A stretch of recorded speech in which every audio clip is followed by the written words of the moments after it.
जय हिंद मेरे प्यारे बच्चों, कैसे हैं आप लोग। आशा करता हूँ स्वस्थ होंगे, मस्त होंगे और बहुत ही बेहतरीन ढंग से अपनी तैयारी को कर रहे होंगे। तो प्यारे बच्चों, आज मैं आपके सामने एक नई वीडियो के साथ आया हूँ, जिसमें आज हम पढ़ने वाले हैं कक्षा 12 के बच्चों के लिए।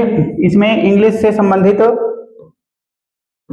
महत्वपूर्ण क्वेश्चन आंसर के बारे में, और ये हमारा जो क्वेश्चन आंसर होने वाला है वो इंग्लिश रीडर अर्थात क्रूज से आज हम पहले लेसन को शुरू करेंगे। इसमें से कितने क्वेश्चन इंपॉर्टेंट है और कौन कौन से क्वेश्चन का आंसर भी साथ लेकर आया हूं, और आपको समझाऊंगा, पढ़ाऊंगा भी, ताकि आपको याद करने की जितनी भी समस्या है वो खत्म हो जाए। तो हमारा जो फर्स्ट लेसन है आज का वो है द लास्ट लेसन। नाम ही इसका बहुत अनोखा है कि फर्स्ट लेसन का नाम ही द लास्ट लेसन। इसको लिखा है अल्फोंस डॉल्टन ने। तो राइटर से फिलहाल बहुत ज्यादा वास्ता नहीं है, क्योंकि राइटर के बारे में पूछा नहीं जाता है। पहले पूछा जाता था बहुत पहले राइटर के बारे में भी, लेकिन आपका जो न्यू पैटर्न है उसमें सिर्फ लेसन के बारे में आपको ध्यान देना है। तो लेसन का जो नाम है हमारा द लास्ट लेसन, इसी से संबंधित जितने भी शॉर्ट टाइप क्वेश्चन हैं उनको देखेंगे और लॉन्ग भी देखेंगे। तो चलिए बढ़ते हैं आगे और देखते हैं। सबसे पहले तो हम समरी पढ़ लेते हैं। इसकी समरी क्या है? Summary of the lesson. तो लेसन जो हमारा शुरू होता है वो क्या कह रहा है कि the last lesson was written by Alphonse डॉल्टन। तो जो लास्ट लेसन जो चैप्टर हमारा है उसको लिखा किसने है? उसको लिखा है अल्फोंस डॉल्टन ने लिखा है। ही नरेट अबाउट द ईयर 1870। तो इन्होंने इस लेसन में 1870 की घटना मतलब के वर्ष के बारे में वर्णन किया है, बताया है कि 1870 में क्या हुआ था। When the Prussian force under Bismarck attacked and capture France. तो इसमें बताया गया है कि जब प्रशियन अर्थात जो जर्मन की सेना थी बिस्मार्क के अंडर में, अर्थात बिस्मार्क को तो जानते ही होंगे, अगर आपने हाई स्कूल में एसएसटी पढ़ा होगा तो वहां पे आपको पता होगा कि जब जर्मनी का एकीकरण हो रहा था तो उसमें बिस्मार्क की क्या भूमिका थी। तो उसी दौरान की घटना है कि जो प्रशियन अर्थात जो प्रशा की सेना थी बिस्मार्क के अंडर में, तो प्रशा की सेना ने फ्रांस पर अटैक करके उसके कुछ क्षेत्रों पर कब्जा कर लिया था। और फिर क्या हुआ जी, वहां पर the new Prussian rules discontinued the teaching of France language in the schools of Alsace and Lawrence. तो दो जो राज्य थे फ्रांस के, पहले का नाम अल्सास है, दूसरे का नाम लॉरेन। तो अल्सास और लॉरेन क्षेत्र पर क्या हुआ कि प्रशा की जो सेना ने क्या कर दिया जी कि वहां पर अब उस राज्य के जितने भी स्कूल्स हैं वहां पर अब फ्रेंच लैंग्वेज नहीं पढ़ाई जाएगी। तो फ्रेंच लैंग्वेज को डिसकंटिन्यू कर दिया, अर्थात वहां पर बंद कर दिया गया। तो नया नियम लगा दिया गया कि वहां पर अब किसी भी विद्यालय में फ्रेंच लैंग्वेज नहीं पढ़ाई जाएगी। The French teachers were asked to leave. और वहां पर जितने भी स्कूल्स थे, विद्यालय थे, वहां के जो फ्रेंच के अध्यापक थे उनको कह दिया गया कि अब आप उस जगह को, इस स्कूल को छोड़कर चले जाइए, क्योंकि इस स्कूल में अब जो नए अध्यापक आने वाले हैं वो होंगे प्रशियन अर्थात जर्मन के, और वहां पर अब उन स्कूल्स में पढ़ाया जाएगा जर्मन लैंग्वेज। तो यही पूरी घटना है, यही पूरी समरी है इस लेसन की, और ये लेसन यहीं से आगे बढ़ता है। तो अब हम देखते हैं हमारा जो मोस्ट इंपॉर्टेंट क्वेश्चन है। तो हमारा मोस्ट इंपॉर्टेंट क्वेश्चन देखिए, सबसे पहले हम शॉर्ट की बात करते हैं। शॉर्ट जो आपको लिखना है शॉर्ट आंसर टाइप क्वेश्चन वो 30 to 40 वर्ड्स। तो आपको 30 से 40 शब्दों में हमारा शॉर्ट आंसर लिखना है। तो शॉर्ट आंसर को लिखने के लिए 30 से 40 वर्ड्स का इस्तेमाल करें, जितना मैंने इसमें लिखा हुआ है, और ये क्वेश्चन है बहुत इंपॉर्टेंट है। तो पहला प्रश्न ही हमारा देखिए है, what was the bulletin board. तो जैसा कि जानते हैं बुलेटिन बोर्ड क्या था।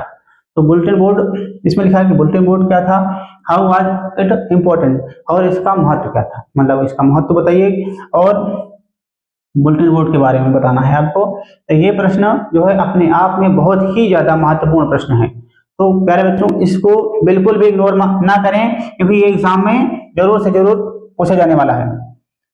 तो देखिए, तो लिखा है इन दोज डेज। तो बुलेटिन बोर्ड क्या था इसके बारे में बताया जा रहा है कि इन दोज डेज उन दिनों the bulletin board was fixed at the main crowded place.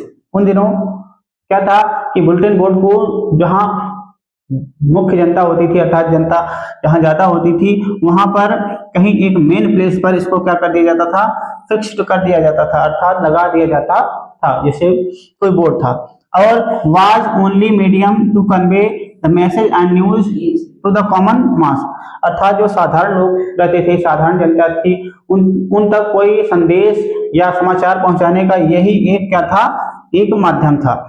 तो और आगे इट वाज इंपॉर्टेंट, और इसका महत्व क्या था कि इसका बहुत महत्व था क्योंकि it was only mode of communication between officials and public, क्योंकि ये जो बुलेटिन बोर्ड था इसका ये महत्व था कि यही एक जो माध्यम था कि आम जनता और जो सरकारी अर्थात सरकार थी उसके बातों को एक दूसरे तक पहुंचाने का यही क्या था, एक माध्यम था। तो पहले जैसा जानते हैं समाचार और या फिर डिजिटल तो था नहीं उस समय, 1870 की बात कर रहे हैं, तो उस समय ना तो न्यूज़पेपर उतने ज्यादा हुआ करते थे गांव देहात में, और या फिर कह सकते हैं शहरों में भी बहुत कम हुआ करते थे, और ना तो टेलीविजन की सुविधा थी। तो कोई भी संदेश पहुंचाना होता था सरकार को जनता तक, तो ये बुलेटिन बोर्ड ही महत्वपूर्ण भूमिका अदा करता था, क्योंकि वहां पर जो है सूचनाएं वहीं पर बुलेटिन बोर्ड में लिख दी जाती थी और जो पब्लिक प्लेस पर, और जनता जो है उसको पढ़ लिया करती थी कि सरकार का आदेश क्या है।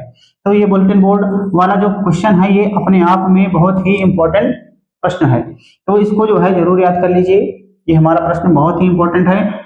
नेक्स्ट प्रश्न की ओर बढ़ते हैं जो कि अति महत्वपूर्ण प्रश्न है ये भी हमारा, क्योंकि मैं यहाँ पे बहुत ही कम प्रश्न लेकर आया हूँ और जो भी लेकर आया हूँ वो प्रश्न जो है बहुत ही ज्यादा इंपॉर्टेंट है, तो उन प्रश्नों को बिल्कुल इग्नोर ना करें और इसको जो है एक बार वीडियो को देखें, और देखते ही आपको क्या हो जाएगा, देखने से ही आपको वीडियो के जो आंसर हैं क्वेश्चन के वो याद हो जाएंगे। तो चलिए देखते हैं अगला। देखिए अगला प्रश्न हमारा लिखा है, whom did M Hamel blame for the ignorance in studies why. तो लिखा है कि मिस्टर जो एम हेमेल थे अर्थात जो टीचर थे, उन्होंने पढ़ाई को इग्नोरेंस अर्थात पढ़ाई को लेकर जो इग्नोरेंस था उसके लिए उन्होंने किसको किसको ब्लेम किया था, अर्थात किसको ब्लेम किया था, अर्थात किसको दोषी बताया था कि जो फ्रेंच था वो फ्रेंच लैंग्वेज नहीं सीख पाया था, तो उसके लिए उन्होंने किसको ब्लेम किया था और क्यों किया था।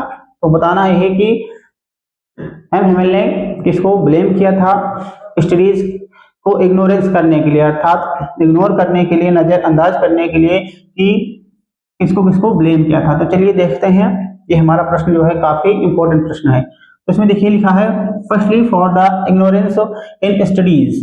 तो सबसे पहले अध्ययन को इग्नोर करने के लिए सबसे पहले mister M Hamel mister M Hamel क्या करते हैं, ब्लेम करते हैं, और किसको करते हैं, स्टूडेंट। सबसे पहले तो वो विद्यार्थियों को ही ब्लेम करते हैं, क्योंकि वो कहते हैं because they delayed the studies, क्योंकि उन्होंने पढ़ने में अध्ययन करने में क्या की, देरी की, कि उनको समझाया जाता था तो वो समझते नहीं थे, पढ़ाया जाता था तो पढ़ते नहीं थे, और याद करने के लिए कहा जाता था तो याद नहीं करते थे। तो सबसे पहले मिस्टर एम हेमेल ने बच्चों को ही ब्लेम किया। उसके बाद then he blamed their parents, उसके बाद एम हेमेल ने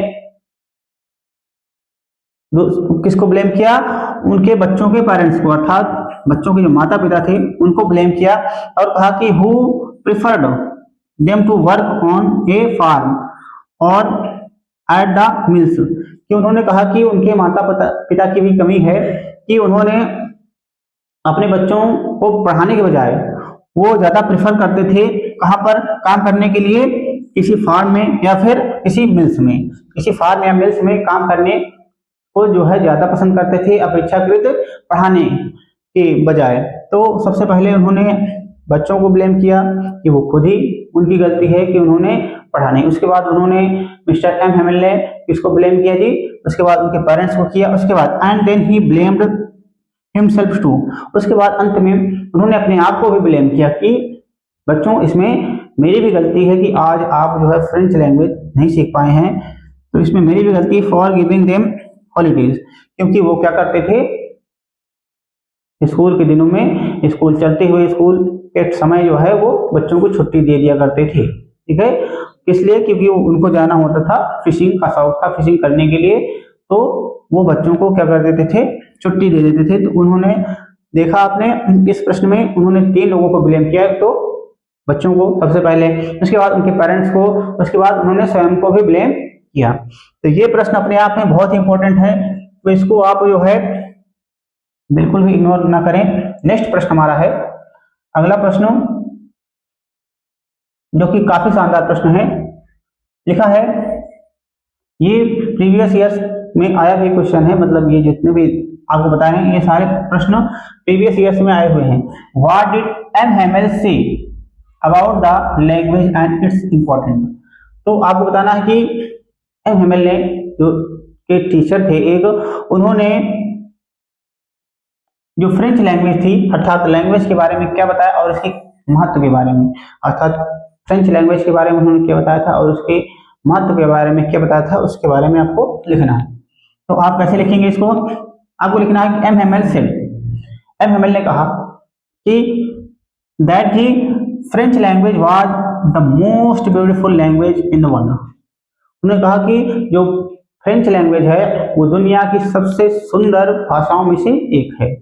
तो ये लाइन बहुत ही इंपॉर्टेंट लाइन है, इसको आप एज इट इज याद कर लीजिए कि एम हेमेल ने कहा कि फ्रेंच लैंग्वेज जो है वो दुनिया की सबसे सुंदर भाषाओं में से एक है।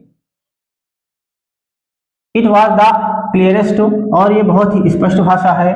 द मोस्ट लॉजिकल लैंग्वेज, और ये बहुत ही तार्किक भाषा है, इसमें तर्क है, इसका एक अर्थ, अपना एक अर्थ है, इसको समझने, ये बहुत समझी जाने वाली भाषा है, अर्थात इसको आसानी से लोग समझ सकते हैं।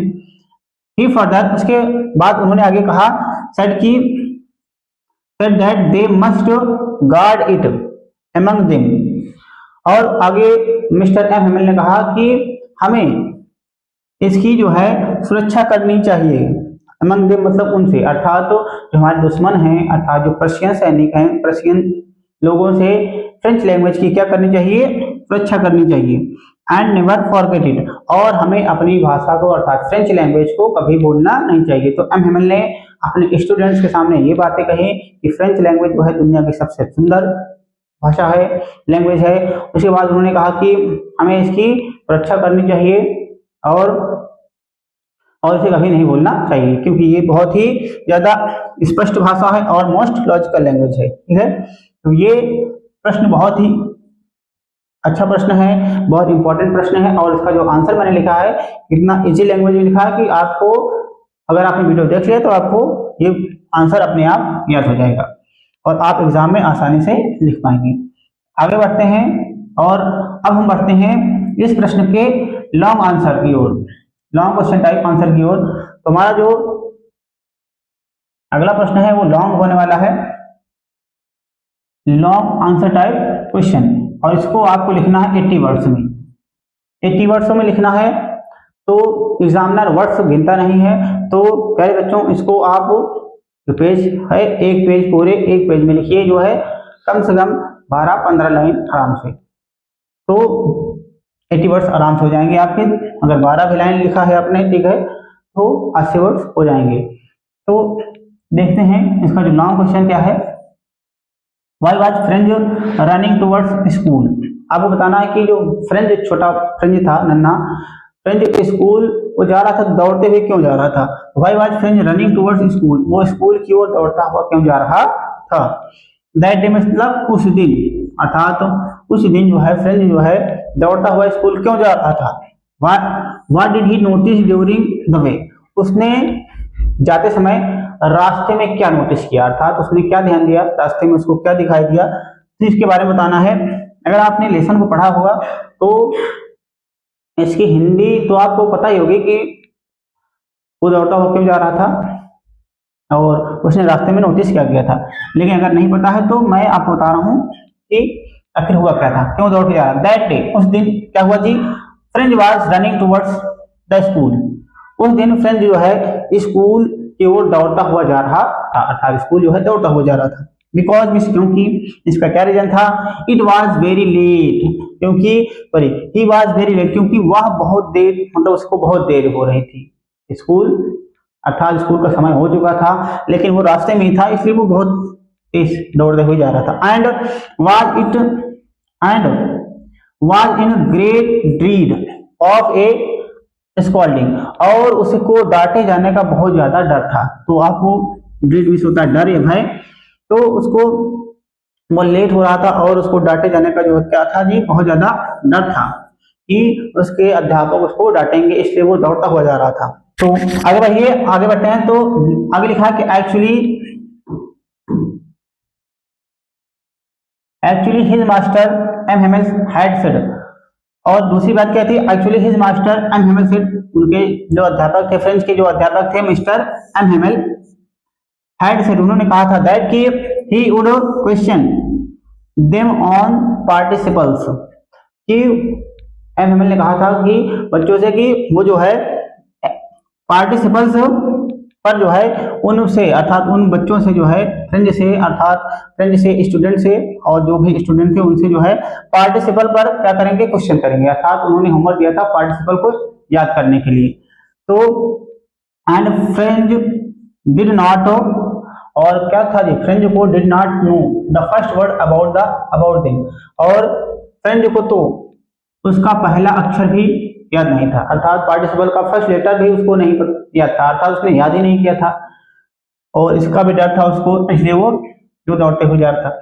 सो he was in double terror, इसलिए उसको मतलब दुगना डर था। एक तो इस बात का डर था कि स्कूल के लिए वो लेट हो रहा था, और दूसरा ये डर था कि उसको जो है जो आर्टिकल दिया गया था उसको याद नहीं है, तो इसके टीचर उसको डांटेंगे। Not knowing about participle and getting late, तो उसको डबल टेरर किसका था कि नॉट नोइंग अबाउट पार्टिसिपल, कि पार्टिसिपल न जानने का, और गेटिंग लेट, और देर होने का, दोनों का डबल डर था, इसलिए वो दौड़ते हुए जा रहा था। इन द वे, अब आगे जो लिखा था क्वेश्चन की उसने रास्ते में क्या क्या नोटिस किया, तो पहले आपने देखा जो हमारा पहला प्रश्न था इसमें लॉन्ग में कि वो दौड़ते हुए क्यों जा रहा था, तो इसका उत्तर ये हो गया, क्यों दौड़ते हुए जा रहा था, क्योंकि इसको लेट हो रहा था। और दूसरा क्या था कि उसको उसके अध्यापक ने उसको होमवर्क दिया था और उसको पार्टिसिपल याद करने के लिए, और उसको याद नहीं था। और दूसरा क्वेश्चन था कि उसने रास्ते में क्या क्या चीजें नोटिस की थी, तो उसने नोटिस किया था इन द वे, रास्ते में ही नोटिस्ड, उसने नोटिस किया था the birds chirping at the edge of the woods, कि जंगल के ऊपर, अर्थात जंगल के रास्ते से होते हुए जा रहा था जहां से वो, वहां से उसने नोटिस किया कि जो पक्षी हैं वो चहचहा रहे हैं पेड़ों पर, ठीक है, पेड़ों पर जो पक्षी जो है चिरपिंग अर्थात चहचहा रहे हैं। And the Prussian soldiers drilling in the open field back of शामिल, तो शामिल मीन्स होता है आरा मशीन, तो जो पर्शियन सोल्जर्स थे उसने नोटिस किया कि पर्शियन सोल्जर्स ड्रिलिंग अर्थात कुछ गड्ढे उड्ढे खोद रहे हैं, इन द ओपन फील्ड अर्थात तो खुले हुए मैदान में वो गड्ढे ड्रिल कर रहे थे। कहाँ कर रहे थे जी, बैक ऑफ शामिल, आरा मशीन के पीछे, वो जिस रास्ते जा रहा था वहां पर एक आरा मशीन थी, उस रास्ते पर आरा मशीन पड़ती थी, और उसी के जस्ट पीछे जो है जो पर्शियन सोल्जर्स थे अर्थात जो प्रसा के सैनिक थे, जर्मन के सैनिक जो थे वहां पर वो कुछ ड्रिल कर रहे थे। And it was all much more tempting than the rule of participles, और it was all much more tempting, और ये उसके लिए अर्थात फ्रेंच के लिए जो है बहुत आकर्षक लग रहा था, बहुत अच्छा लग रहा था उसको, then the rule of participle अर्थात पार्टिसिपल्स के रूल से कहीं ज्यादा अच्छा उसको ये सारी चीजें लग रही थी, जैसे कि चिड़ियों को चहचहाना देखना, और जो पर्शियन सैनिक वहां पे कुछ कर रहे थे, तो उन सबको देखते हुए देखना उसको ज्यादा अच्छा लग रहा था अपेक्षाकृत वो पार्टिसिपल के रूल की। तो इस तरह देखा आपने, आज मैंने आपको 3 शॉर्ट क्वेश्चन और एक लॉन्ग क्वेश्चन को मैंने डिस्क्राइब किया, वहां पे आंसर भी बताया कि कैसे आपको याद करना है और कितना लिखना है। तो प्यारे बच्चों, आशा करता हूँ वीडियो अच्छा लगा होगा, अगर अच्छा लगा होगा तो इसको शेयर कीजिए और इसको अगर नहीं समझ में आया तो एक बार फिर से देखिए, वीडियो बहुत ही बेहतरीन बना। तो मिलते हैं नेक्स्ट वीडियो में, तब तक बने रहिए हमारे साथ। धन्यवाद।